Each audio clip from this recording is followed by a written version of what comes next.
One of the things that I have noticed in my years of advising women and just studying this topic of relationships and pretty much living it every day in my work is the thing that you can point to when you look back at where did the love go is resentment. When resentment enters the picture, love starts to dissipate. And eventually it disappears and it can turn into loathing. Once you get to the loathing stage, you're pretty much done. I've noticed that it's gone too far when you are at the loathing, where you can't stand the sight of the person, you don't want them to touch you, everything they do is totally irritating. That's when might as well pull the cord.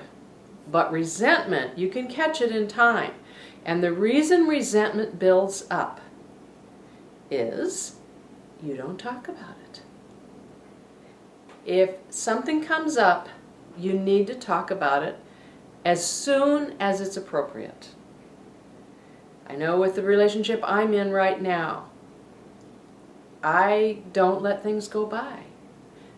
Stephen is more likely to keep it in and just, hope it gets better, sweep it under the rug. But I don't let things go. I have learned from past experiences because I was the one who didn't speak up. And I would just let these things fester inside. And they do, they fester and get all pussy and infected. And then, it infects the whole relationship and love starts to die. So, speak up.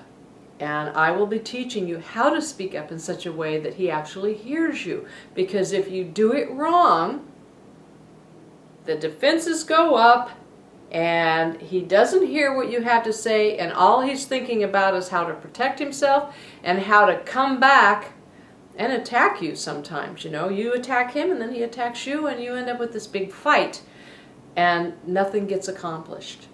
For real communication to occur, the person you're speaking to has to hear it, has to be able to understand and take in what you are trying to say. And I'm going to teach you how to do that. But resentment comes from not speaking up. You just hold it in and hold it in, and it builds and builds. And if there's several things that you have resentments developing around, you end up with this amorphous blob that is just, it's killing you. It's killing your relationship. Okay? So just, we'll be doing some exercises about resentment because it's so huge. It's really huge. Okay?